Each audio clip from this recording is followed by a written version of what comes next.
तक आपने जितने भी गुरु के ट्रांजिट देखे हैं, समझे हैं और जाने हैं, उन सबसे सिग्निफिकेंट होने वाला है गुरु का ये मार्गी गोचर। जी हाँ, 11 मार्च को होने वाला गुरु का मार्गी गोचर हमारे लाइफ के सभी एरिया को सिग्निफिकेंट वे में इंपैक्ट करेगा। और क्यों ये गोचर इतना इंपॉर्टेंट है, उसके लिए आपको गुरु के ट्रांजिट की टाइमलाइन को समझना जरूरी है। देखिए, गुरु पिछले साल 14 मई को मिथुन राशि में प्रवेश करते हैं। उसके बाद मात्र 5 महीने में वो पूरी राशि को कवर कर लेते हैं और अक्टूबर में जाके एक्सॉल्टेड हो जाते हैं। फिर नवंबर की 11 तारीख को गुरु अपनी एक्सॉल्टेड अवस्था में वक्री हो जाते हैं और उसी वक्री अवस्था में पीछे चलते चलते 5 दिसंबर को मिथुन राशि में पुनः प्रवेश करते हैं और अब फाइनली अपनी वक्री अवस्था से वो बाहर आने वाले हैं।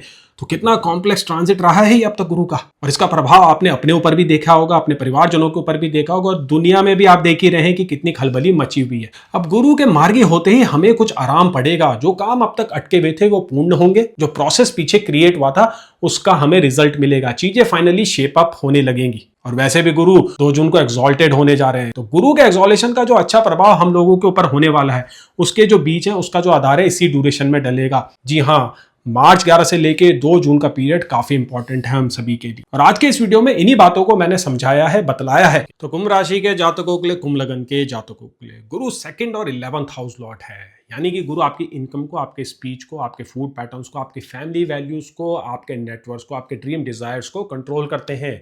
गुरु अभी वक्री हो रखे हैं आपके 5th हाउस के ऊपर, जो कि एक ट्राइन हाउस है। 9th से 9th होता है। 9th हाउस यानी कि लक की जो चाबी है ना, वो गुरु के ही पास है आप लोगों के केस में।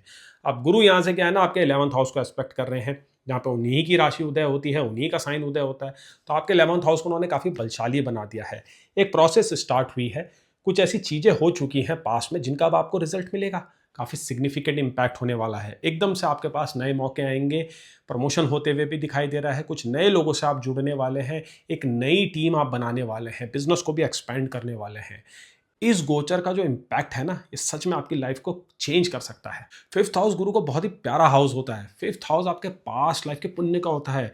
गुरु यहाँ पे खासकर वक्री अवस्था में आपके पास्ट पुण्य जो होते हैं ना, उनको एक्टिवेट करता है और रिजल्ट मिलते हैं जब वो मार्गी होते हैं। तो मार्च, अप्रैल, मई का महीना कहीं पर लिख लीजिए आप, बहुत ही यादगार होने वाला है आप लोगों के लिए। आपकी महादशा और अंतर्दशा सपोर्टिव है तो ये राजयोग वाला पीरियड है जो शुरू हो चुका है आप लोगों के लिए। 5th हाउस जो है ना, रिकॉग्निशन का भी होता है और बड़े स्टेटस का भी होता है। तो अगर आप अपनी लाइफ में डेस्टिनीड है एक बड़े मुकाम को पाने के लिए, तो गुरु का वो गोचर आपको वो मोमेंटम देने वाला है। गुरु का aspect 9th house of senior पे पड़ रहा है, डिवाइन इंटरवेंशन पे पड़ रहा है, और फादर का भी हाउस होता है 9th हाउस। तो इन सारे एरियाज से आपको सपोर्ट मिलने वाला है। इनहेरिटेंस रिलेटेड मैटर आप ही के फेवर में जाने वाले हैं, फाइनेंशियल सपोर्ट भी मिलने वाला है, सीनियर्स आपके प्रयासों को सराहेंगे। तो अगर गवर्नमेंट में आप बड़ी पोजीशन पाना चाहते हैं तो यही वो समय है। गुरु 5th हाउस में गवर्नमेंट में एक अच्छी पोजीशन देता है। तो आप अगर पॉलिटिक्स में है या फिर ब्यूरोक्रेसी में है तो ये पीरियड आप लोगों के लिए काफी इंपॉर्टेंट हो जाएगा। अपना जी जान और जोर सब कुछ लगा दीजिए, कनेक्शंस की लगाइए, हो सके तो कम्युनिकेशन पे भी ध्यान दीजिएगा, क्योंकि गुरु का जो रूलरशिप है 2nd हाउस में, गुरु आपकी स्पीच को ही कंट्रोल करते हैं। तो थोड़ा बहुत ध्यान अगर आप अपनी स्पीच पे देंगे, अपने वर्डों के प्रभाव पे देंगे, तो आपके लिए काम आसान होने वाला है। आपकी देखिए जो पर्सनालिटी है, व्यक्तित्व वैसे ही बड़ा अच्छा हो जाएगा और आपका बहुत अच्छा हो जाएगा। बातें मनवाने में आप इस बार चैंपियन हो जाएंगे, ईजिली लोग आपकी बातों से कन्विंस भी हो जाएंगे। और गुरु का एस्पेक्ट आपके 1st हाउस पे भी पड़ रहा है, तो आपका जो होराइजन है ना काफी खुलने वाला है, आप काफी एम्बिशियस भी हो जाएंगे। देखिए 11th हाउस लॉर्ड का 5th हाउस से लगन पे एस्पेक्ट पढ़ना। अब आप सोचिए, इसको जरा डिकोड करने की कोशिश कीजिए। सिंपल एस्ट्रोलॉजी का रूल लगाएंगे तो आपको क्लियरली पता चल जाएगा कि ये गोचर आपको एक्सपेंशन देने वाला है। आपका जो कॉन्फिडेंस है उसको वो इंक्रीज करने वाला है। 5th हाउस का कॉन्फिडेंस में बड़ा इंपॉर्टेंट रोल होता है। 5th हाउस हमारे इमोशंस को दिखाता है। तो कोई स्टेप लेने से आप अभी तक घबरा रहे थे, प्रोक्रेस्टिनेशन कर रहे थे, बिजनेस स्टार्ट नहीं कर पा रहे थे, किसी को प्रपोज नहीं कर पा रहे थे, अपनी बातें नहीं मनवा पा रहे थे, तो इस गोचर के बाद वो सारे काम होने लगेंगे। तो पहले से अवेयर हो जाइए और प्रिपरेशन शुरू कर दीजिए। जून की 2 तारीख को वैसे जुपिटर एक्सॉल्टेड हो रहे हैं आपके 6th हाउस में। तो 6th हाउस में जुपिटर जब एक्सॉल्टेड होंगे तो आपके 10th हाउस को देखेंगे अपनी एक्सॉल्टेड दृष्टि से, आपके वो 12th हाउस को भी देखेंगे जो अब्रॉड का होता है, और आपके 2nd हाउस को देखेंगे जो उन्हीं के रूलरशिप के अंदर आता है। तो अभी जो साइकिल शुरू होने वाला है, अभी जो प्रोसेस शुरू होने वाला है, वो जून से कनेक्ट होगा। तो ये पूरा साल काफी जो है बेहतरीन दिखाई दे रहा है। करंटली मार्च के महीने में अधिकांश समय में वीनस एक्सॉल्टेड रहने वाले हैं, इसके बाद वीनस आपके 3rd हाउस में मूव होंगे। बाकी सारे गोचर आपको सपोर्ट ही कर रहे हैं। राहु आपके 1st हाउस में आपको काफी डायनेमिक बना रहा है, आपके 5th हाउस को देख रहा है और गुरु भी उसको देख रहा है। तो म्यूचुअल एस्पेक्ट इन दोनों के बीच में हुआ, तो एक अनऑर्थोडॉक्स वाला फैक्टर आप लोगों के अंदर आ रहा है।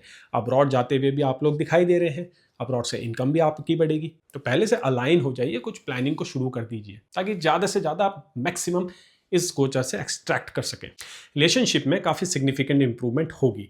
फिफ्थ हाउस लव अफेयर का होता है, चिल्ड्रन का होता है, मैरिज में उसका बड़ा रोल होता है। तो कम्युनिकेशन में आप काम करने वाले हैं, लोगों को इजीली मनाने वाले हैं, कोई इशूज़ चल रहे थे वो रिजॉल्व हो जाएंगे।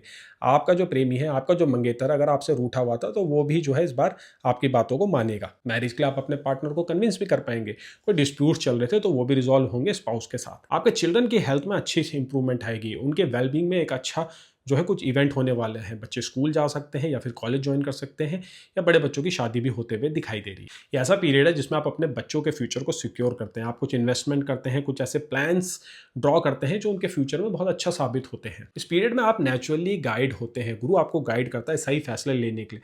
आपकी बुद्धिमत्ता को हर कोई पहचानने लगता है और हर कोई आपसे बात करने लग जाता है।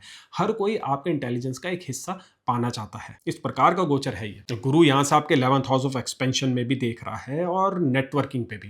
तो इस पीरियड में आप किसी ऐसे इंडिविजुअल से मिलेंगे जो आपका भरपूर साथ देने वाला है। ये इंडिविजुअल आपको कैरियर में काफ़ी आगे बढ़ाएगा। कह सकते हैं एक बड़ा कनेक्शन आपका होने वाला है। और 11th हाउस में अगर मार्स बैठा हुआ है, सैटर्न या जुपिटर या वीनस या मर्क्यूरी, तो इस पीरियड में बनाए हुए जो कनेक्शन है थ्रू आउट आपको लाइफ में फायदा देने वाले हैं। इन्हीं कनेक्शंस के दम पे आपको और काम आएगा और इनकम आएगी, और मुसीबत पड़ने में यही लोग आपके साथ खड़े होंगे। बस जरूरत है आपको अपने कम्युनिकेशन स्किल में काम करने की। बस यही इस ट्रांजिट का जो है ना एक थोड़ा सा नेगेटिव पहलू है। अब बात करते हैं हेल्थ की। देखिए, फिफ्थ हाउस आपके स्टमक का होता है, लीवर का होता है। फिफ्थ हाउस ओवरऑल आपके एनर्जी लेवल को भी दिखाता है, क्योंकि फिफ्थ हाउस जो है ना डाइजेशन को दिखाता है। तो जितना अच्छा डाइजेशन होगा, जितना अच्छा मेटाबॉलिज्म होगा, उतना अच्छा एनर्जी लेवल होगा, उतना अच्छा आपका दिन जाएगा, उतनी अच्छी आपकी परफॉर्मेंस होगी। गुरु फिफ्थ हाउस में वक्री अवस्था में इन चीजों को बड़ा इफेक्ट करता है। वजन बढ़ जाता है, डायबिटीज की वैल्यूज ऊपर हो जाती है, लीवर की भी जो वैल्यूज है कुछ खास नहीं आती हैं। लेकिन गुरु के मार्गी होते ही अब वो सॉल्यूशंस आपके पास आने लगेंगे। बॉडी पहले से बेहतर बिहेव करेगी, बॉडी पहले से ज़्यादा ऑप्टिमिस्टिक हो जाएगी। आपका इंटरनल माइंड और एक्सटर्नल बिहेवियर बहुत अच्छे से अलाइन होने वाला है। आप इजीली अपने थॉट्स को भी रीड कर पाएंगे कि क्यों आपको गुस्सा आ रहा है, क्यों आपको झुंझलाहटें हो रही है। इससे आपकी मेंटल हेल्थ पे काफ़ी अच्छा असर पड़ेगा। अगर कोई फिजिकल हेल्थ पे इश्यूज चल रहे हैं तो वो भी रिजॉल्व होंगे। फिफ्थ हाउस 6th से 12th होता है। किसी भी बीमारी से रिकवरी करने में फिफ्थ हाउस का रोल बड़ा इंपॉर्टेंट है। और एक ट्रांसफॉर्मेशन भी आप लोगों के केस में दिखाई दे रहा है, क्योंकि सैटर्न क्या है ना आपके 8th हाउस पे एस्पेक्ट कर रहा है कंटिन्यूसली पिछले साल से। तो ट्रांसफॉर्मेशन तो आपका हो रहा है, वो फिजिकल ट्रांसफॉर्मेशन है, वो मेंटल है, वो इंटरनल है। तो गुरु के इस मार्गी गोचर के बाद आपको वो चीज़ें फिजिकली में दिखने लगेगी। स्किन बेटर हो जाएगी, आपका हेयर क्वालिटी इंप्रूव हो जाएगी, आपकी बॉडी पहले से बेटर दिखने लगेगी, आपका कॉन्फिडेंस खुद के ऊपर बढ़ने वाला है। आई एम वेरी श्योर कि पिछले कुछ महीनों में या दिनों में आप थोड़े बहुत इनसिक्योर हो गए थे अपने लुक्स के अराउंड। ऐसा गुरु वक्री होने के कारण ही हुआ था, लेकिन अब वो समय जा रहा है, एक अच्छा और एक पॉजिटिव इम्पैक्ट आप लोगों के ऊपर होने वाला है। रेमेडीज़ में क्या कर सकते हैं? रेमेडीज़ में आप देखिए अपने राहु को अपीस कीजिए। राहु आपके लगन में चल रहे हैं, नवरात्र आने वाले हैं, तो आप दुर्गा सप्तशती का पाठ कर सकते हैं, अर्गला सूक्त का भी पाठ कर सकते हैं। अगर व्रत रखना चाहें तो आप व्रत भी रख सकते हैं। पहला रखिए, पूरे 9 रखिए, या सिर्फ लास्ट का रखिए। आई मीन फर्स्ट और लास्ट का आप रख सकते हैं। मैं आशा करता हूँ ये गोचर आपके लिए काफ़ी अच्छा जाए, आपकी मनोकामनाएं पूर्ण हो।